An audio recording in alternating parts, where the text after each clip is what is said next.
Olá! Nesse vídeo eu vou falar um pouquinho sobre a crise de 1929, a primeira e maior crise capitalista já enfrentada pela humanidade, pelo menos até agora. A crise de 1929 está inserida dentro de um período histórico, de um contexto que nós chamamos de período entre guerras, que foi entre 1918 e 1939, entre o fim da Primeira Guerra Mundial e o início da Segunda Guerra.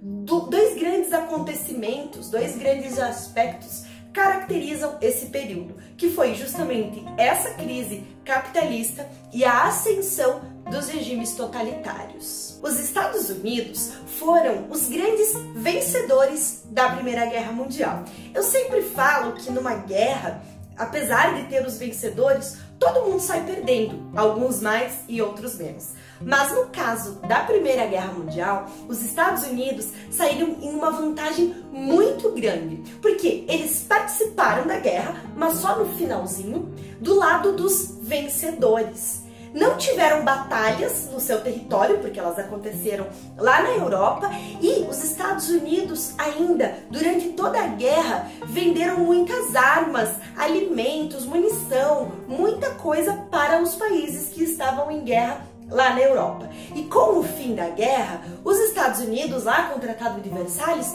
também saiu ganhando com isso.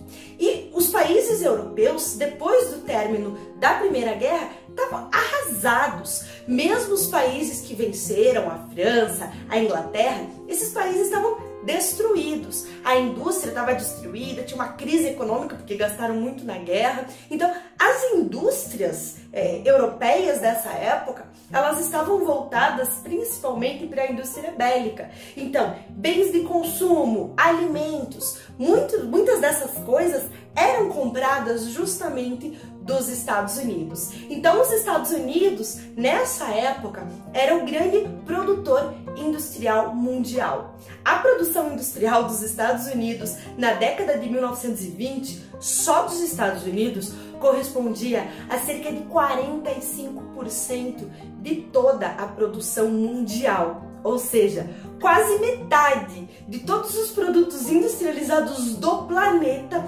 vinham dos Estados Unidos.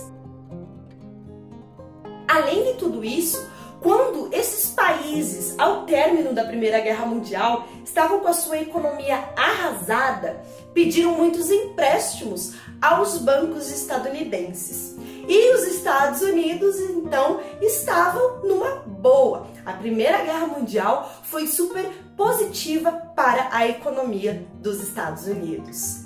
Essa produção industrial cresceu tanto, e quando eu falo em produção industrial, eu estou falando principalmente de produtos de bens de consumo, como eletrodomésticos, automóveis, etc. Essa produção industrial acelerada nos Estados Unidos incentivava o consumismo, porque os grandes veículos de comunicação em massa na época, que eram o rádio e o cinema, faziam propaganda exagerada desses produtos, como por exemplo esse anúncio que vocês estão vendo agora. Essa forma, esse estilo de vida dos Estados Unidos nessa época, baseado no consumo, levou até um nome específico, o chamado American Way of Life. Por quê? Justamente porque era o estilo americano de ser, né? Uma pessoa que consome, que tem automóvel, que tem eletrodoméstico, que tem uma vida confortável.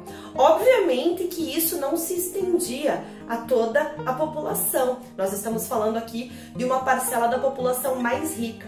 Mas essa parcela da população, ela se afirmava tanto entre as demais que acabou criando essa imagem, né, do estilo americano de vida. A década de 1920 foi tão próspera para os Estados Unidos devido a essa aceleração industrial e crescimento econômico, que essa década ficou conhecida como Anos Felizes. Junto com esse crescimento industrial, havia também por consequência disso, um grande investimento na Bolsa de Valores. Lembrando que a Bolsa de Valores, resumindo, é o local onde são negociadas as ações de certas empresas. Então quando você compra uma ação, você de certa forma compra uma parte daquela empresa. Se aquela empresa dá lucro, ótimo para você. Se aquela empresa não está dando lucro, é prejuízo para você. Então, o que acontecia? As empresas, elas estavam vendendo tanto, as indústrias vendendo tanto, que as pessoas compravam ações por um preço e em poucas semanas ou meses, elas revendiam essas ações por um preço muito mais alto. O problema é que muitos empresários, para obter maior lucro, começaram a aumentar artificialmente o valor dessas ações. Ou seja, o valor real delas não era o valor que elas estavam sendo oferecidas, não valia tudo aquilo.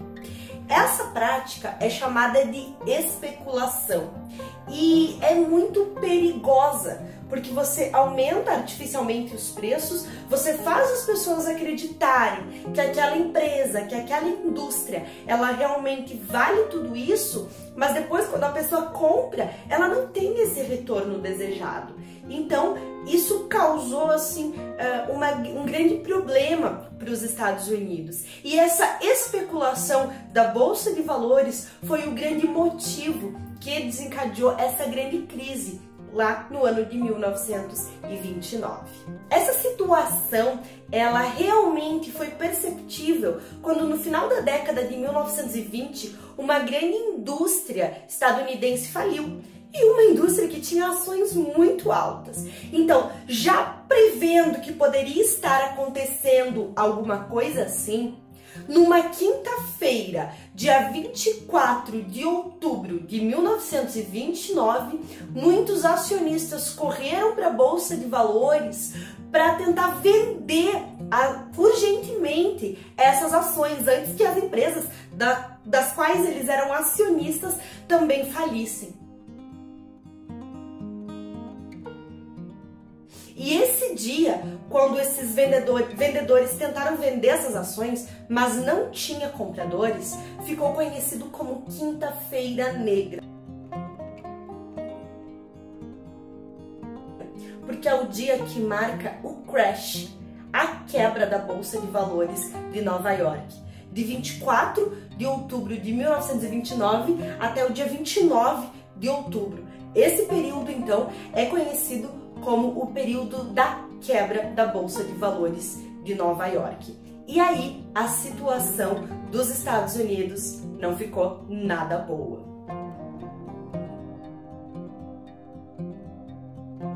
O crash, a quebra da Bolsa de Valores, foi o que simbolizou essa crise capitalista, que é chamada de crise de 29 ou grande crise, como preferirem chamar. Mas, na verdade, ela é só a culminância de algumas coisas, de algumas situações que já estavam demonstrando que a qualquer momento essa crise poderia acontecer nos Estados Unidos. E dentro dos motivos, assim, na raiz mesmo dessa crise, nós podemos apontar três grandes motivos: a concentração de rendas, a crise agrícola e a crise industrial. O primeiro ponto citado, que é a grande concentração de riquezas, se baseia num dado que estima-se que na década de 1920, nos Estados Unidos, 13% da população concentrava 90% de toda a riqueza dos Estados Unidos. Ou seja, 90% da riqueza dos Estados Unidos estava nas mãos de apenas 13% da população, mostrando uma desigualdade gigantesca dentro dos Estados Unidos. Então, grande parte da população não tinha acesso a esses bens de consumo. E quando a produção precisou se voltar para o mercado interno, as pessoas não tinham dinheiro para comprar. Os operários das fábricas, que era a grande massa da população, recebia salários baixos e não tinha acesso a esses bens, diferente da população mais rica, mas que era a minoria nos Estados Unidos. O segundo ponto foi uma grande crise agrícola que atingiu os Estados Unidos da metade para o final da década de 1920. Durante a Primeira Guerra Mundial, os Estados Unidos venderam muitos gêneros agrícolas para a Europa. Porém, com o final da guerra, passados-se alguns anos, a Europa voltou a produzir esses gêneros alimentícios e parou, ou diminuiu, na verdade, né, a compra desses produtos dos Estados Unidos. Só que os agricultores estadunidenses não pararam de produzir e com isso gerou uma queda automaticamente, né, uma queda nos preços dos produtos, porque eles estavam vendendo menos. Então a tendência do preço é a lógica do mercado, a tendência do preço é baixar. Com isso, muitos agricultores, fazendeiros, precisaram pedir empréstimos aos bancos e davam as suas propriedades como garantia. Com essa crise econômica, muitas pessoas, muitos fazendeiros não conseguiram pagar as dívidas que tinham com os bancos, acabaram tendo que entregar as suas propriedades e foram à falência. E o terceiro ponto é a crise industrial, que é basicamente a mesma coisa que a crise agrícola, só que ao invés de ser no campo, é nas indústrias. Por quê? Os Estados Unidos produziam muito, a produção industrial, já falei, né, nos Estados Unidos, era imensa. E o principal mercado consumidor desses produtos industrializados estadunidenses era a Europa. A Europa comprava muitos desses produtos, especialmente durante a Primeira Guerra Mundial. Só que depois de um tempo que já tinha se passado o término da Primeira Guerra, a economia dos países europeus voltou a crescer. Eles voltaram a produzir e diminuíram as compras vindas dos Estados Unidos. Pela lógica, vocês devem pensar, então os Estados Unidos também diminuíram a produção. E é aí que mora o grande problema. Porque para nós, hoje, isso parece uma coisa óbvia, uma coisa lógica. Mas os Estados Unidos, eles vinham nesse crescimento tão forte, nesse ritmo tão acelerado, que não fazia sentido para eles diminuírem a produção. Então agora eles estavam vendendo menos, mas continuavam produzindo a mesma coisa. Vocês já sabem no que isso vai dar, né? Então, a crise de 1929, ela foi basicamente uma crise de superprodução, porque se produzia muito mais do que se vendia. Aliado a isso, é claro que a gente tem esse problema de concentração de renda, e tudo isso vai resultar lá na quebra da Bolsa de Valores. Então, muitas indústrias vão falir, muitos bancos vão à falência. Estima-se que os Estados Unidos ficaram aí com mais ou menos cerca de 27% da população desempregada. Antes da crise, esse número girava em torno de 4%. E depois da crise 27, é um aumento muito grande. E a situação da população era realmente muito ruim, porque muitas pessoas perderam tudo. Perderam até os donos das fábricas, os donos de propriedades rurais. Então vocês imaginem as pessoas que trabalhavam nessas fábricas e que foram demitidas porque a fábrica foi à falência.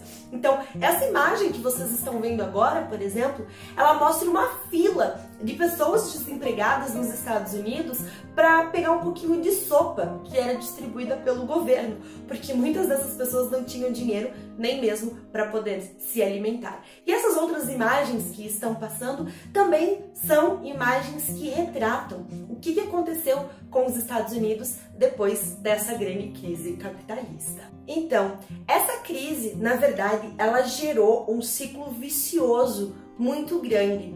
Por quê? Quanto menos a população comprava, porque ela não tinha dinheiro, né, menos se produzia. Quanto menos se produzia, menos empregados, menos operários você precisava. Quanto menos operários você tinha, eram mais desempregados e menos pessoas recebendo salário. Quanto mais desempregados você tem menos pessoa com dinheiro para comprar produtos. E se você não tem dinheiro para comprar produto, não tem por que produzir, não tem por que ter operário, e esses operários, ex-operários, não têm dinheiro. E assim vai. É uma situação difícil de de ser contornada. E essa crise também é importante lembrar que ela começou nos Estados Unidos, mas ela é tão grave, ela tem essa importância muito relevante na história porque ela não se restringiu aos Estados Unidos. Praticamente o mundo todo foi afetado com essa crise. Inclusive o Brasil. Os Estados Unidos eram os principais compradores do café brasileiro. E com essa crise, eles diminuíram muito a compra do café brasileiro. E aí o que aconteceu aqui também? O preço do café diminuiu. E essa queda nos preços gera essa grande crise da cafeicultura no Brasil. Porque aqui também continuava se produzindo bastante, mas vendia-se muito menos. Então a tendência, como nós falamos antes, é dos preços baixarem. Os cafeicultores aqui no Brasil, numa tentativa desesperada de controlar a queda dos preços, queimaram dezenas, centenas, milhares de sacas de café para tentar estabilizar e fazer os preços voltarem a crescer. Mas como é que toda essa situação foi resolvida?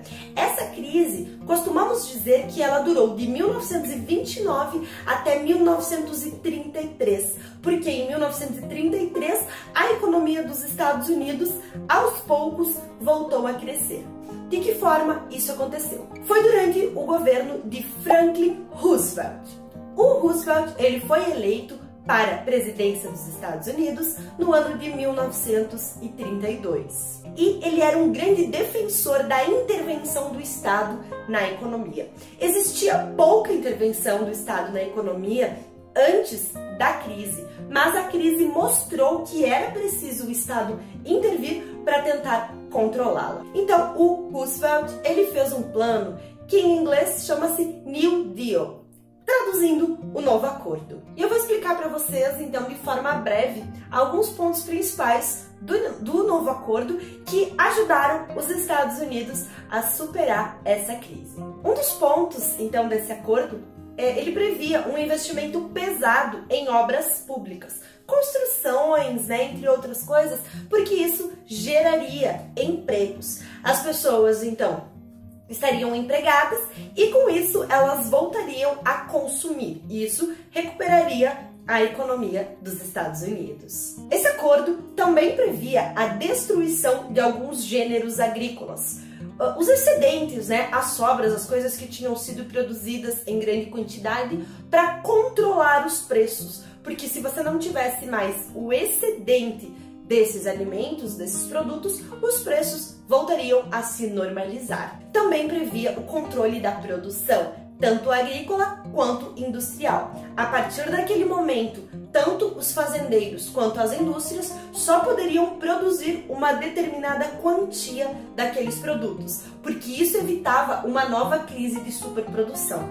Essa produção deveria acompanhar a compra, o consumo desses produtos. Também previa mudanças na legislação trabalhista dos Estados Unidos, como a diminuição da jornada de trabalho, a criação do seguro-desemprego e do seguro-velhice, porque isso garantiria mais emprego para as pessoas, para a população, e isso faria a economia girar, a economia avançar. Essas medidas, então, aliadas com outras também, mas essas são as principais, fizeram com que os Estados Unidos vissem a sua economia voltar a crescer a partir ali de 1933, 34. Mas o principal motivo, claro, também tem um novo acordo, mas um outro motivo que vai ajudar muito nessa retomada do crescimento econômico dos Estados Unidos é a Segunda Guerra Mundial. Por quê? Vai voltar a produzir armas, munições para os países europeus que vão se envolver novamente em um conflito e vão precisar também comprar novamente outros produtos dos Estados Unidos. E com isso, os Estados Unidos, então, crescem economicamente, voltam a ser uma grande potência e assim permanecem até hoje. Então, pessoal, esse foi um resumo, tentei dar uma resumida aí na crise de 1929, na grande crise capitalista da história. Até o próximo vídeo.